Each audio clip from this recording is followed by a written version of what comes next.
快乐加剧来到，活着好像一种摔跤。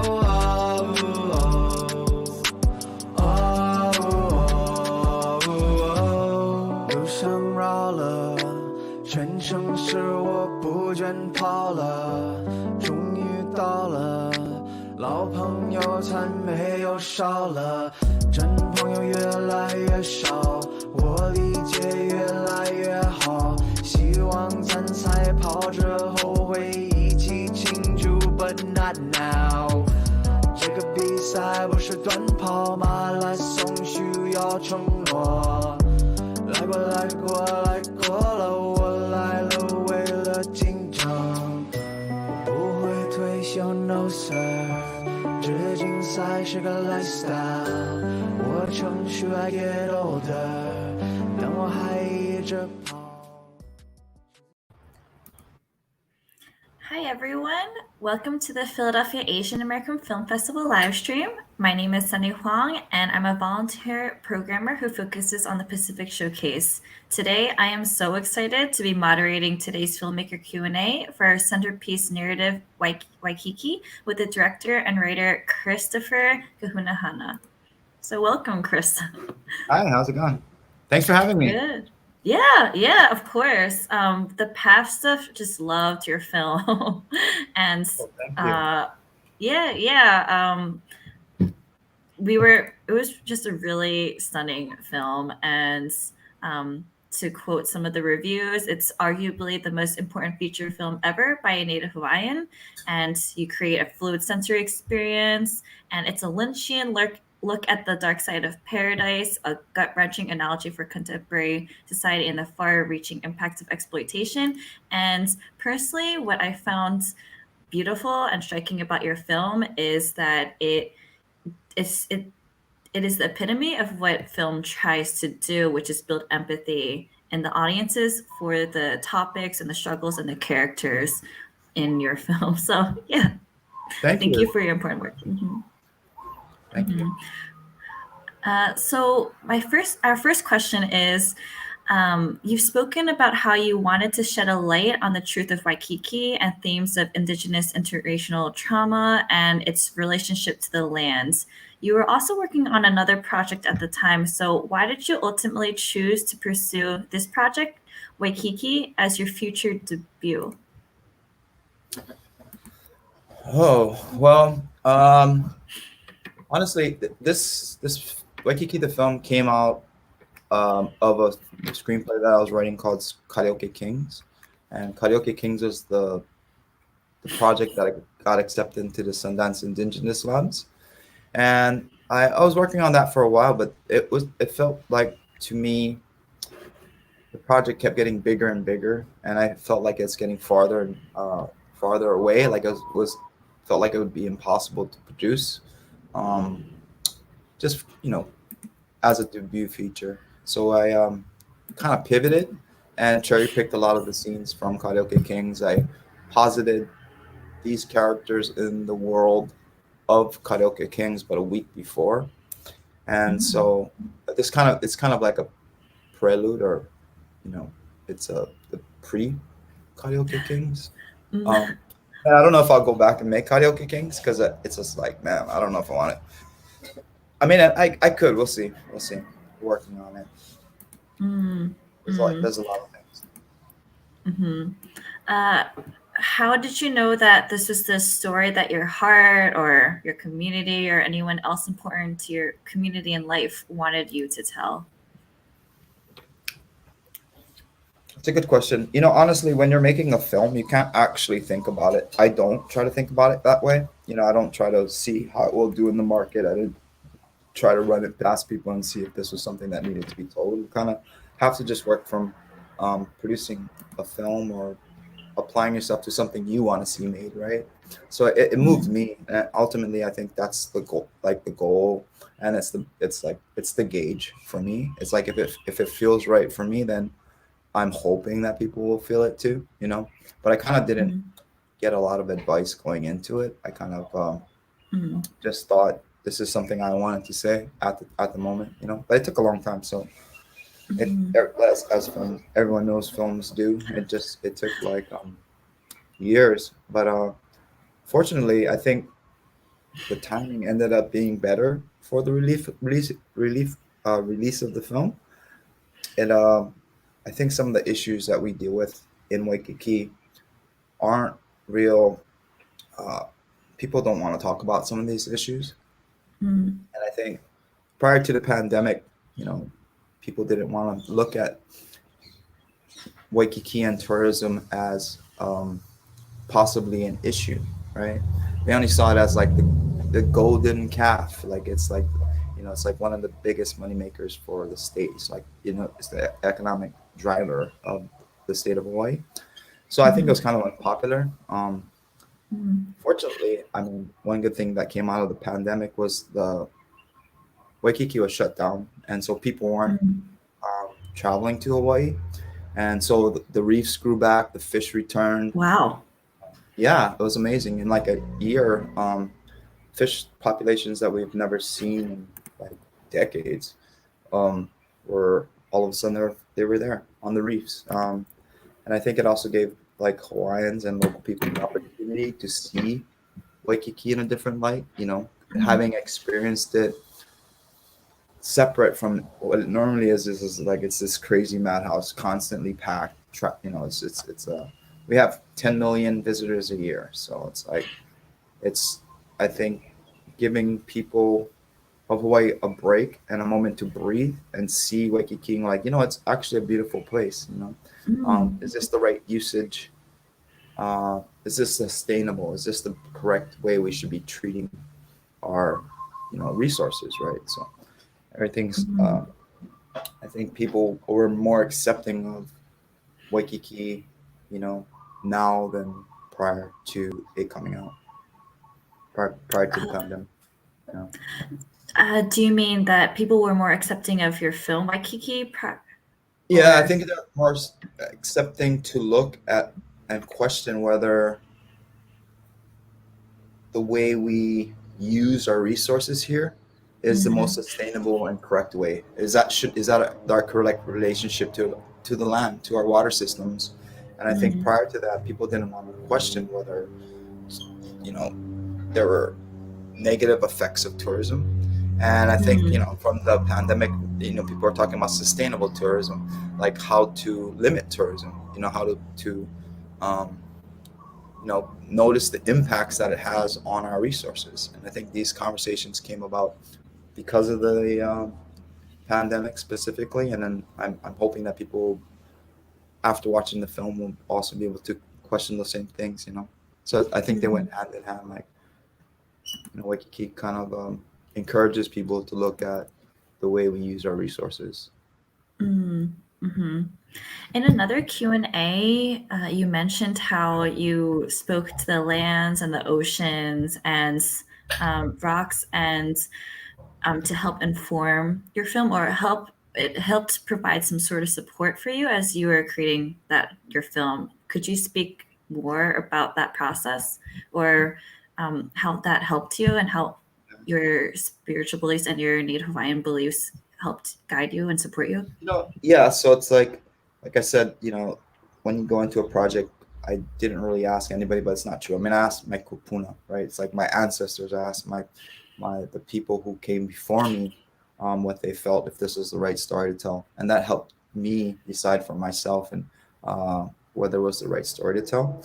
And the kupuna is nature. It's like we come from nature and we have a relationship with nature, right? So these things aren't separate from us. We don't see ourselves as man versus nature. It's like we are one, and so that's our kapuna nature is it's what guides us and who we are as people. So I think with this particular film and the subject matter, it definitely informed in a big way the topics and the way I felt about approaching the topics. Mm. So that meant it's just like the way I find um, moments of peace and quiet where I can think about things without being influenced by the hectic nature of living in a modern society. Mm-hmm. Mm-hmm. Yeah, Yeah, your film cinematography is beautiful. And yeah, we were wondering, how did you achieve a balance between reality and surrealism, as well as showing the realism and of trauma versus the spirit of the Hawaiian people and your beliefs? Well, I'm happy that you feel that we accomplished that. I mean, that was Yeah. it wasn't a it was something we'd hoped for and intended to try and figure out how to do. I mean, I worked with a great cinematographer. His name's Ryan Miyamoto, and we're great friends. He's also Kanakamoli, so I think we had a shorthand language for things that we found to be, not aesthetic. I think that we've created to represent some of these themes, right? For instance, we knew for sure that we wanted to contrast the power and beauty of nature with like the violence of a modern society. So those decisions were written into the screenplay, but I think we also allowed ourselves the opportunity while on location to find the correct way to this to express those things. And I credit Ryan with some of the more beautiful set pieces and locations. I mean, it was a lot of his work, for sure. Mm-hmm. I mean, in terms of I think the film. Well, I just wanted to touch on that. The film, it moves from more set in current reality, and then it moves more into her uh, subjective reality. So it's like her reality, and I think that naturally lends itself to be a little bit more experimental. It's more a little more surreal, and I think that was just because of the nature of the material. And I think as filmmakers, you shouldn't just be stylistic for just to be fancy. So like we didn't just have random pans or random these little but then you always have to remind yourself when you're making a film, it's not a commercial, right? So every shot doesn't have to be. I mean, for me personally, every shot has to be motivated. Like it's like why is the camera moving at this moment? Why is it not? Right? Is it this? If we want to create a sense of stability in a scene, then we lock down and we don't move. And I think sometimes allowing the scenes to unfold in the frame versus like cutting out to something or doing handheld, and I think those kinds of they're all just tools, right? It's all tools in a toolbox, and you just choose which one will help you paint your picture. So Yeah, what struck me about your cinematography that is that no movement felt wasted, and it was all very intentional. Could you speak more? Yeah, could you speak more about the scenes with Kea and her grandmother, such as the one where she and her grandmother are out in the Pacific Ocean, and her grandmother is in a chair and they're singing? what was the question?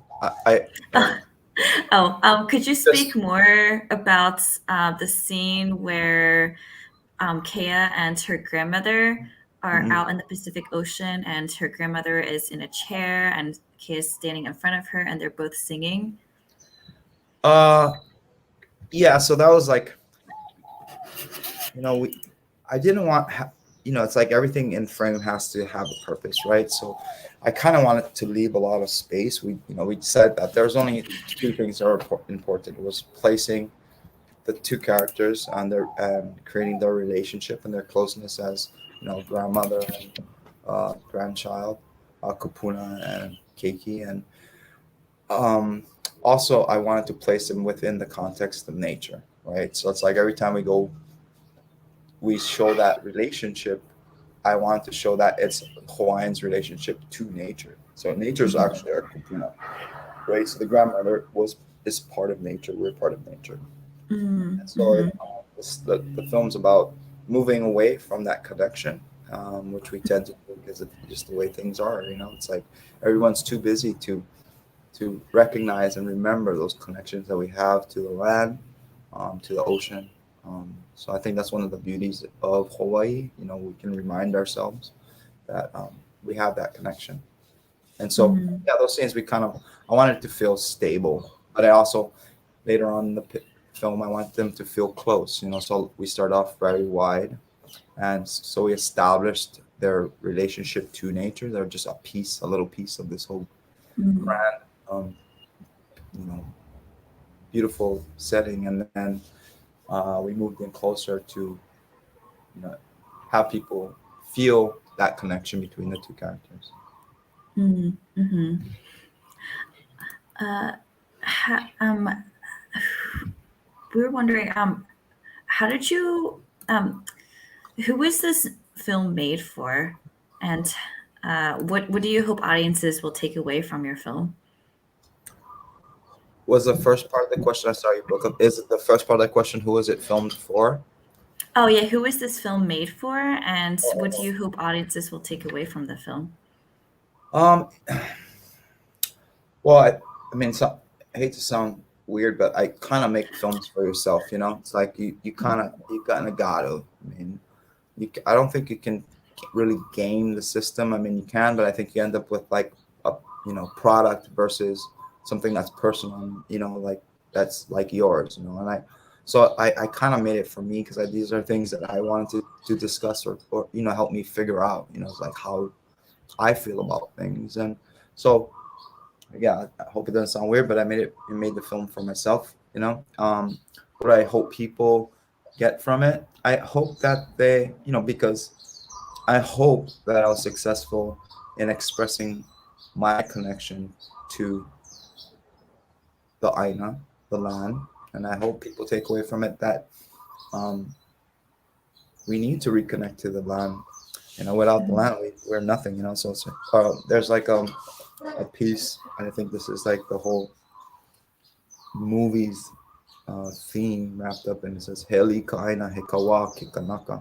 So it's the land is the chief. The land is the main thing. We're just servants to the land. You know, our responsibility to nature is to take care of it. You know, to Mhm. that's what it is. And then the land will take care of us in return. So I hope people get that from the film. You know, it's like I Mhm. think that separation from the land causes a lot of these issues that we have within our community here. Um, I think if Hawaiians can reconnect to the land, I think we'd have a lot less unfortunately, instances of domestic violence or partner violence or you know, uh, addiction issues. I think a lot of these things will be solved if we have the ability to reconnect with the land. You know. Mhm. Mhm.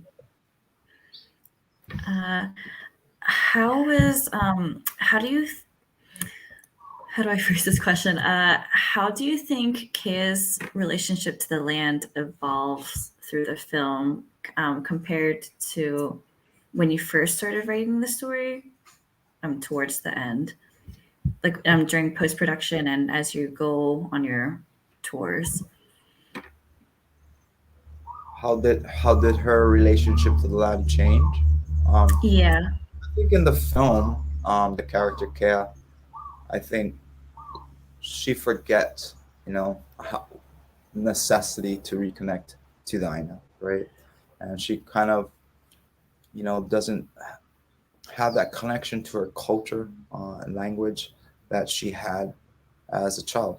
And I think over the course of the film, she remembers that. You know, it's like that's what'll save her. At the end, um, it's a uh, hulu noho, which is she's seated and she's performing a song that's written for children, and it expresses the sky, the animals, and it's here, the beauty of the world. And it's something we learn when we're very young, and I think she needed to return to that place that she learned those lessons from her kupuna, and that will help her uh, figure out her place within the world and the way for her to survive in the current, craziness that is Hawaii.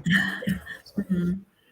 over the course of the post production, You know, it was interesting. They say that films are authored 3 times, once in the writing, once in the directing, and once in the editing. And it's, you know, it's absolutely true. And I had the privilege of being able to spend time with the material myself. You know, it's like it was a necessity because out of budget restrictions, I couldn't just allow someone to cut the picture. I mean, so I did for moments at the time. I worked with some great editors, Kate Hackett, Black Orslow, um, in particular, Nick Stone. You know, we spent so much time working on the film, and being able as a director to spend that much time with the material, I think the story started to become make itself evident, and that was only through post production. I think, well, I mean, it's absolutely true. A lot of themes began to resonate more, and it and become refined in the edit.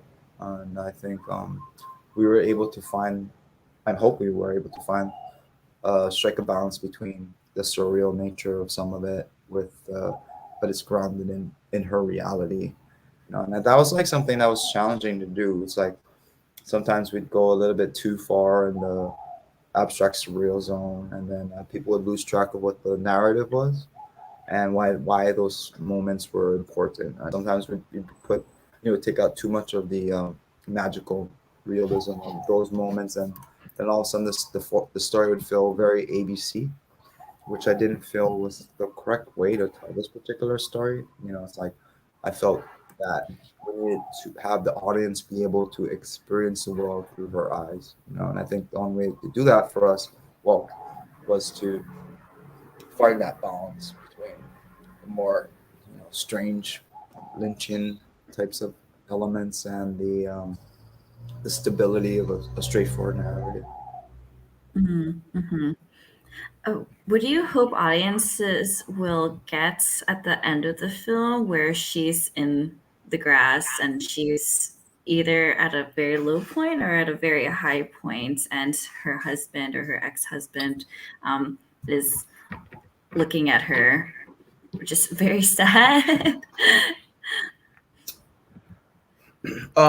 Well, so for her, it's like sometimes I guess as people, you know, we have to, you know, reach those depths to go as low as you possibly can before you can find your way out. And I think that's like it should feel a little bit hopeful. Like, you know, Mhm. it's tragic that she had to go through all that to kind of figure out or remember that that's the way for her to heal herself. It's like by reconnecting and healing the land, she heals herself, and that scene is about her trying to make that reconnection.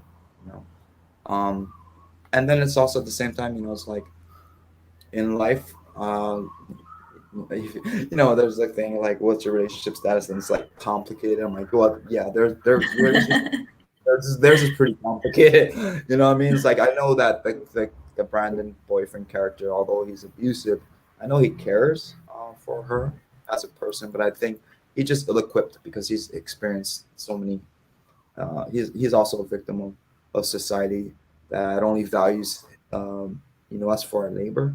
So I think he's lost connection to the, you know, important things in, you know, of life, and he just doesn't have the skill set to deal with somebody who has these, you know, has to uh, process some of these intergenerational trauma, you know, like trauma, leftover trauma and hurt, Ahab pain, from, you know, dispossession of our land. You know, it's like that. Those things are real. You know, it's like we feel it every day. It's like it's not something that happened, you know, the turn of the last century. It's like it's current. It's like they're continually, purposefully stealing our land, and it keeps us in a cycle of being always needy. It's like if they control the cookie jar and they just tell you all little pieces, like, no, just want the cookies back. Just give us our cookies. You know, we can share some with you if we, you know, we feel that you deserve it. But the way it's set up right now, it's like Hawaiians don't have any say in the uses of our resources. You know, it's like it's controlled by this, you know, what we say is the fake state of Hawaii. Mm-hmm. Is there anything that we can do as audiences from Philadelphia or as mainlanders or even across the world? What can we do to help support the causes that Native Hawaiians are passionate about. Thank you. That's like I think that's really important, and I think the number one thing is to be educated about the issues, right? So it's like to research it, to not just take, you know, the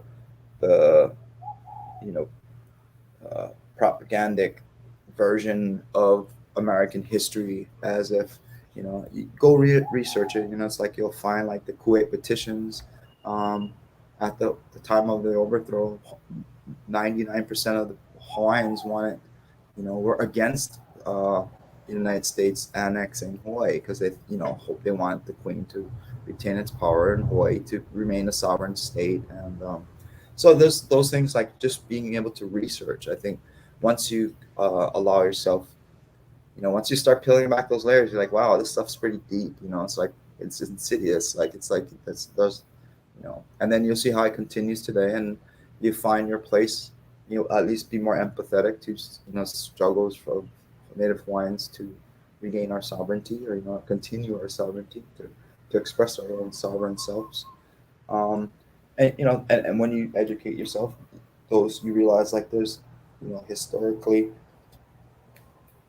Molelo matters, like language matters, how you talk about things, speak about things matters, right? So like even the simple use of the term the mainland, that's so loaded for us. It's not the main, right? So that's a colonial term that centers United States, and we're like a colony of the mainland. So like just simply things like that, to understand when you say things like that, that it's it's loaded, right? So we have to realize, like, hey, Hawaiian's mainland is our ʻaina. It's like here, Honolulu, would be considered the mainland for us, and we consider that the continental United States. It's like that's the United States, and we know that history too. That's how that happened, that experiment in westward expansion and manifest destiny and all these ideas. I think once you start, like I said, once you start peeling back the layers, you're like, whoa, a lot of things are not as pretty and as simple and as clean as history would like us. The history would like us to believe, right? Mm-hmm. Mm-hmm. And then you find how you can within your own lives, like have that empathy towards people's struggles, with people's struggles. Mm-hmm. Mm-hmm. Yeah, your film does an excellent job of depicting how the system affects the community. So yeah, thank you for your important work. They keep you busy, if you're so busy trying to feed yourselves, they keep everything out of reach. I mean, like, just for instance, like this is one way that everybody can, one thing they like, $15 an hour. I mean, come on, like in an hour you can buy a pack of cigarettes with your life. Mm-hmm. You know what I mean? Like that's like, it just seems so, that's evil. It's like, why is that? Like, why is the federal government's minimum wage not $15? Like $15 seems really low. Like, like we know how much rent costs here. Like, how many hours of your life do you have to sacrifice to just have a roof over your head? So this system is not necessarily sustainable, and I think we're all working towards economic justice, right? Like justice for everybody. Like, let's level the playing field. Let's tax those damn corporations, right? Make them pay their fair share. It's like, who wouldn't want that? We want I think a great society should be judged on how much equity there is, right? Like how you take care of the less fortunate. Like, how can you consider yourself a great, caring, God-fearing country when you allow child poverty, right? When you don't take care of your elderly. It's like our veterans, they've sacrificed their lives to fight for their idealistic wars, or wars for resources like oil, and they don't treat them well when they come back. Why is there one homeless veteran? Like, how does it make any sense? Like, they sacrifice their whole life, and then they come back and they live on the streets because they don't get treatment.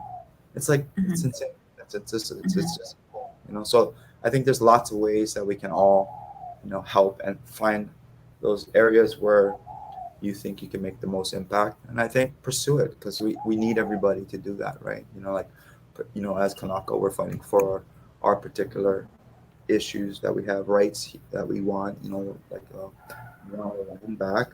But I think as allies, we can, you know, we can approach everything. Like when we see, you know, racism or in the justice system, like we see an injustice system is like what we call it. Like, dude, like say something, vote, Mhm.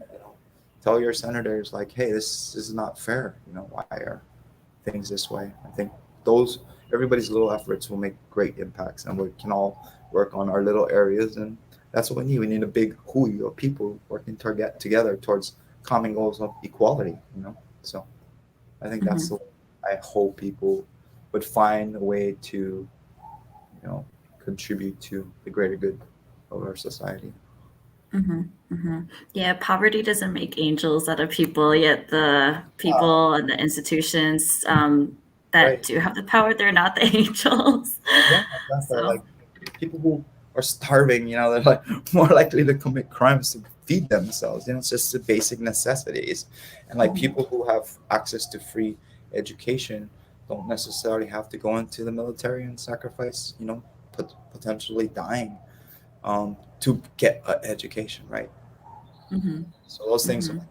like people, yeah. Why do they do it? Because it's an opportunity, right? Like so. Mhm. Yeah, it seems like you found your calling as a storyteller, creative, and artist to help create this change in this world. So, what are your future projects? What's next for you? Is there anything happening in the future of the Waikiki universe or the Christopher Kahunahana universe?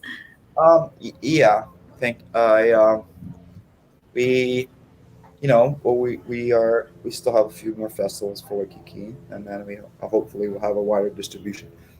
That's what we're working towards now. Currently, I do have a couple of projects that I'm working on. I'm co-writing a sci-fi, near future sci-fi episodic centered on Polynesian climate refugees and the birth of the first human AI hybrid.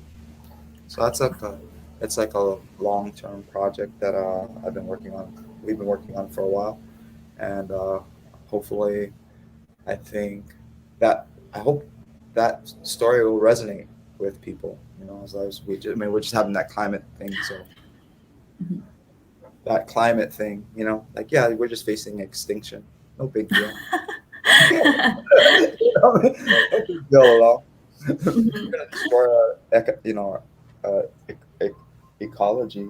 It's like the Earth won't be able to produce the things that it needs to for us. I mean, it'll survive. Mhm. It'll still be here, be uninhabitable. You know. Yeah, it'll just be dead. It'll just be- yeah. It's just be a bunch of squid everywhere. Yeah. Squid and jellyfish, and Mhm. Cockroaches. cockroaches. Yeah. Mhm. Mm. And when is that project coming out? It's a long one. It's not a short project. It's like when you Mm. write sci-fi, you have to create the whole world that these people live in, and especially when you're talking about in the future. So it takes a lot of dreaming and sleeping and thinking and just embodying that world, like living in that space for a while. Mhm. There's other couple of other feature films that I'm attached to direct in the next couple of years. So I'm excited about those, but I can't really say what they are yet. Yeah. Oh no, that's okay. Yeah, we here at PAF are big fans of your work, and we hope to see more of it come our way. Unfortunately, that is the end of our discussion time. I wish that we had 2 hours or so, Well, I went a because I lot feel like, faster. yeah. Yeah, I feel like we were just getting started and then, yeah, we have to end. But to everyone, Waikiki is available to watch until tomorrow, November 14th. And uh, keep in touch with us. Every year we're growing our Pacific Showcase and we're excited to bring it to you. Um, Thank you. and hopefully see more of Christopher Kahunahana's works here. Thank you very much. Yes, if you want to follow the film, and if you enjoy seeing it and you think it's valuable, you can follow us on waikikiTheFilm.com for updates on other festival screenings and release date schedule. So thank you very much for having me. It's been a pleasure. And thank you for programming Pacific Islander films. I mean, there's so many great filmmakers here. So you guys will have like programming for the next forever. I mean, there's every year. Yeah. Like last night, I saw, it was like 10 Hawaiian filmmakers who are amazing. So look for more work coming from Hawaii. But thank you very much, Sunny. Thanks for the time and the thoughtful question. Oh yeah, of course. Yeah, thank you for the great discussion, and I also look forward to watching this Hawaiian International Film Festival curated Hawaiian films. They look amazing. They're great. Yeah. That's available online too, I think, right now. Ah, okay. Well, thank you very much, everyone. Aloha. Mahalo. Yep. Bye.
Left, right, up, down in the talk.